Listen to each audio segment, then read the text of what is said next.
సంఖ్యాకాండం 4వ అధ్యాయం. పరిశుద్ధమైన బైబిల్ గ్రంథం నుండి సంఖ్యాకాండం 4వ అధ్యాయం. యెహోవా మోషే అహరోనులకు ఇలాగు సెలవిచ్చెను. నీవు లేవీలతో కహాతీయులను వారి వారి వంశముల చొప్పునను వారి వారి పితరుల కుటుంబముల చొప్పునను 30 ఏండ్లు మొదలుకొని 50 ఏండ్ల వరకు ప్రాయం కలిగి ప్రత్యక్షపు గుడారంలో పనిచేయుటకు సేనగా చేరగల వారందరి సంఖ్యను రాయించుము. అతి పరిశుద్ధమైన దాని విషయంలో ప్రత్యక్షపు గుడారమునందు కహాతీయులు చేయవలసిన సేవ ఏదనగా, దండు ప్రయాణమైనప్పుడు అహరోనును అతని కుమారులను లోపలికి వచ్చి అడ్డతెరను దించి దానితో సాక్ష్యపు మందసమును కప్పి దాని మీద సముద్రవత్సల చర్మమయమైన కప్పును వేసి దాని అంతయు నీల వర్ణం గల బట్టను పరిచి దాని మోతకర్రలను జోర్చవలను. సన్నిధి బల్ల మీద నీలి బట్టను పరిచి దాని మీద గిన్నెలను, ధూపార్తులను, పాత్రలను, తర్పణ పాత్రలను ఉంచవలేను. నిత్యముగా ఉంచవలసిన రొట్టెలను దాని మీద ఉండవలేను. అప్పుడు వారు వాటి మీద ఎర్రబట్ట పరచి దాని మీద సముద్రవత్సల చర్మపు కప్పు వేసి దాని మోతకర్రలను దూర్చవలేను. మరియు వారు నీలి బట్టను తీసుకొని దీపవృక్షమును, దాని ప్రదీపములను, దాని కత్తెరలను, దాని కత్తెర చిప్పలను, దాని సేవలో వారు ఉపయోగపరచు సమస్త తైల పాత్రలను కప్పి దానిని దాని ఉపకరణములన్నిటినీ సముద్రవత్సల చర్మమయమైన కప్పులో పెట్టి దండె మీద ఉంచవలేను. మరియు బంగారుమయమైన బలిపీఠం మీద నీలి బట్టను పరచి సముద్రవత్సల చర్మంతో దాన్ని కప్పి దాని మోతకర్రలను దూర్చవలేను. మరియు తాము పరిశుద్ధ స్థలంలో సేవ చేయు ఆ ఉపకరణములన్నిటిని వారు తీసుకొని నీలి బట్టతో ఉంచి సముద్రవత్సల చర్మంతో కప్పి వాటిని దండె మీద పెట్టవలేను. వారు బలిపీఠపు బూడిద ఎత్తి దాని మీద ధూమ్ర వర్ణం గల బట్టను పరిచి దాని మీద తమ సేవోపకరణములన్నిటిని అనగా ధూపార్తి, ముళ్ళ గరిటెలు, గిన్నెలనైన బలిపీఠపు ఉపకరణములన్నిటినీ దాని మీద పెట్టి సముద్రవత్సల చర్మమయమైన కప్పును దాని మీద పరిచి దాని మోతకర్రలను తగిలింపవలేను. దండు ప్రయాణమైనప్పుడు అహరోనును అతని కుమారులను పరిశుద్ధ స్థలము యొక్క ఉపకరణములన్నిటినీ కపుట ముగించిన తర్వాత కహాతీయులు దాన్ని మోయ రావలేను. అయితే వారు చావకయుండునట్లు పరిశుద్ధమైన దానిని ముట్టకూడదు. ఇవి ప్రత్యక్షపు గుడారంలో కహాతీయుల భారము. యాజకుడు అహరోను కుమారుడైన ఎలియాజరు పై విచారణలోనికి వచ్చినవి ఏవనగా, దీపతైలము, పరిమళ ధూప ద్రవ్యములు, నిత్య నైవేద్యము, అభిషేక తైలము, మందిరమంతటి పై విచారణ, పరిశుద్ధ స్థలంలోనేమి దాని ఉపకరణములలోనేమి దానిలోనున్న అంతటిపై విచారణయు అతని భారం. మరియు యెహోవా మోషే అహరోనులకు ఇలాగ సెలవిచ్చెను. మీరు కహాతీయుల గోత్ర కుటుంబములను లేవీయుల నుండి ప్రత్యేకింపకుడి. వారు అతి పరిశుద్ధమైన దానికి సమీపించినప్పుడు వారు చావక బ్రతికి ఉండునట్లు మీరు వాటిని గురించి చేయవలసినదేమనగా, అహరోనును అతని కుమారులను లోపలికి వచ్చి ప్రతి వానికి వాని పనియు వాని బరువును నియమింపవలేను. వారు చావకుండునట్లు పరిశుద్ధ స్థలమును రెప్పపాటు చేపైనను చూచుటకు లోపలికి రాకూడదు.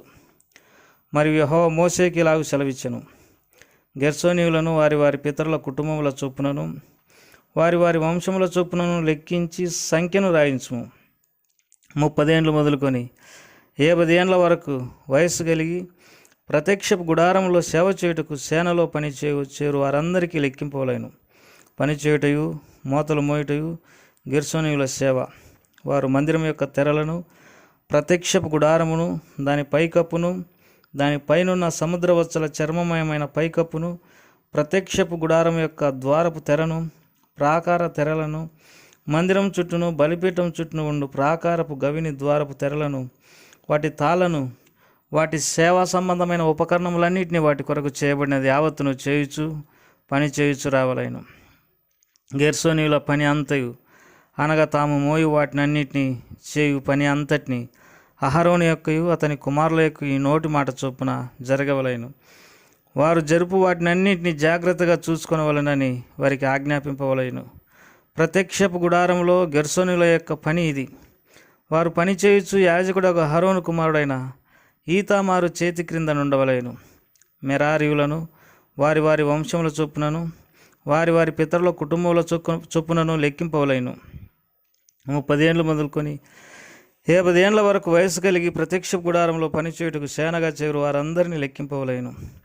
ప్రత్యక్షపు గుడారంలో వారు చేయు పని అంతటి విషయంలో వారు మందిరపు పలకలను, దాని అడ్డకర్రలను, దాని స్తంభములను, దాని దిమ్మలను, దాని చుట్టూనున్న ప్రాకార స్తంభములను, వాటి దిమ్మెలను, వాటి మేకులను, వాటి త్రాళ్లను, వాటి ఉపకరణములన్నిటినీ, వాటి సంబంధమైన పని అంతటికి కావలసినన్నిటిని వారు మోసి కాపాడవలసిన బరువులను పేర్ల వరుసను లెక్కింపవలెను.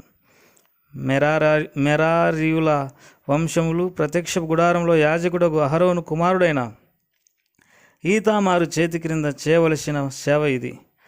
అయితే వారు చేయవలసిన సేవ అని చెప్పెను. అప్పుడు మోషే అహరోనులు సమాజ ప్రధానులను, కహాతీయులను, అనగా వారి వారి వంశముల చొప్పునను వారి వారి పితరుల కుటుంబముల చొప్పునను 30 ఏండ్లు మొదలుకొని 50 ఏండ్ల వరకు ప్రాయం కలిగి ప్రత్యక్ష గుడారంలో సేవ చేయుటకు సేనగా చేరు వారందరినీ లెక్కించిరి. వారి వారి వంశముల చొప్పున వారిలో లెక్కింపబడిన వారు 2750 మంది. ప్రత్యక్ష గుడారంలో సేవ చేయతగిన వారని కహాతీయుల వంశములలో లెక్కింపబడిన వారు వీరే. యెహోవా మోషే చేత పలికించిన మాట చొప్పున మోషే అహరోనులు వారిని లెక్కించిరి. గెర్షోనీలలో వారి వారి వంశముల చొప్పునను వారి వారి పితరుల కుటుంబముల చొప్పునను లెక్కింపబడిన వారు, అనగా 30 ఏండ్లు మొదలుకొని 50 ఏండ్ల వరకు ప్రాయం కలిగి ప్రత్యక్ష గుడారంలో సేవ చేయుటకై సేనగా చేరు వారందరూ తమ తమ వంశముల చొప్పునను తమ తమ పితరుల కుటుంబముల చొప్పునను వారిలో లెక్కింపబడిన వారు 2630 మంది. ప్రత్యక్ష గుడారంలో సేవ చేయదగిన వారని గెర్షోనీలలో లెక్కింపబడిన వారు వీరే. యెహోవా నోటి మాటను బట్టి మోషే అహరోనులు వారిని లెక్కించిరి. మెరారీయుల వంశములో తమ తమ వంశముల చొప్పునను తమ తమ పితరుల కుటుంబముల చొప్పునను లెక్కింపబడిన వారు, అనగా 30 ఏండ్లు మొదలుకొని 50 ఏండ్ల వరకు ప్రాయం కలిగి ప్రత్యక్ష గుడారంలో సేవ చేయుటకు సేనగా చేరువారు, అనగా తమ తమ వంశముల చొప్పునను వారిలో లెక్కింపబడిన వారు 3200 మంది. మెరారీయుల వంశంలో లెక్కింపబడిన వారు వీరే. యెహోవా మోషే చేత పలికించిన మాటను బట్టి మోషే అహరోనులు వారిని లెక్కించిరి. మోషే అహరోనులు ఇజ్రాయేలీయుల ప్రధానులను లెక్కించిన లేవీయులలో 30 ఏండ్లు మొదలుకొని 50 ఏండ్ల వరకు ప్రాయం కలిగి తమ తమ వంశముల చొప్పునను తమ తమ పితరుల కుటుంబముల చొప్పునను లెక్కింపబడినటువంటి వారు, అనగా ప్రత్యక్ష గుడారంలో సేవయు మోతయు జరిగించు నిమిత్తమై చేరువారందరూ, అనగా వారిలో లెక్కింపబడిన వారు 8508 మంది. యెహోవా నోటి మాట చొప్పున మోషే చేత వారు లెక్కింపబడిరి. ప్రతివాడును తన తన సేవను బట్టి తన తన మోతను బట్టి యెహోవా మోషేకు ఆజ్ఞాపించినట్లు వారు అతని వలన లెక్కింపబడిరి. ప్రియమైన సోదరి సోదరులారా, మీ అందరికీ యేసుక్రీస్తు నామం పేరట శుభములు తెలియజేస్తుంటున్నాం. మనము సంఖ్యాకాండం 4వ అధ్యాయాన్ని చదువుకున్నాం. ఇప్పుడు ప్రత్యక్షపు గుడారాన్ని మరి మోయాల్సినటువంటి బాధ్యత, లేకపోతే ప్రత్యక్షపు గుడారం యొక్క సేవ మరి అహరోను అతని కుమారులు యాజకత్వం చేదురు. అయితే లేవీలలోనే మెరారీయులు, తర్వాత గెర్షోనీయులు, తర్వాత కహాతీయులు, వీరు ఈ ప్రత్యక్షపు గుడారమును అందులో ఉన్న వస్తువులను ఒక చోటి నుండి ఇంకో చోటికి మోసుకొని పోయేటటువంటి వారు. ప్రియమైన సోదరి సోదరులారా, ప్రత్యక్షపు గుడారము అనగా దేవుని యొక్క బయలుపరుపు దొరికేటటువంటి స్థలము అని అర్థం. దేవుని యొక్క నడిపింపు దొరికేటటువంటి స్థలం, దేవుడు ఏం మాట్లాడతాడో అది వినగలిగినటువంటి స్థలం, దేవుని ప్రత్యక్షత దొరుకు స్థలాన్నే ప్రత్యక్షపు గుడారం అని అంటారు. దీన్నే దేవుని మందిరం అని అంటారు. ఈ పరిశుద్ధమైన ప్రత్యక్షపు గుడారాన్ని దాని వస్తువులను దాని సేవను చేయడానికి దేవుడు ఏర్పరచుకున్న వారందరూ అలక్ష్యం చేయక దేవుని సేవలో ఎంతో శ్రద్ధతో ముందుకు సాగవాలనని ప్రభువారు మనకు గుర్తు చేస్తూ ఉన్నాడు. ఒకవేళ నువ్వు దేవుని సేవకై పిలువబడితే, ఒకవేళ ఒక విశ్వాసిగా ఉండి దేవుని పనులను చక్కపెట్టడానికి దేవుడు నిన్ను పిలిస్తే ఎంత మాత్రం వెనకాడవద్దు. ప్రభు సేవలో మరి శ్రమలు ఉండొచ్చు, కష్టాలు ఉండొచ్చు. అయితే ప్రభు అధిక సంతోషాన్ని ఇస్తాడు. తాను నిన్ను ఎంతో ఇష్టమైన వాడిగా, గొప్పవాడిగా ఎంచుతాడు. ప్రభు దీవెనలు నీకు నీ కుటుంబానికి దొరుకుతాయి. దేవుని మందిరాన్ని ప్రేమించడానికి ప్రభు మనకు సహాయపడును గాక. ప్రభువా, మా ప్రియులందరినీ దీవించి వారి కుటుంబాలను బలపరచమని యేసు ప్రభువారి నామం పేరట అడిగి వేడుకుంటున్నాం తండ్రి. ఆమేన్.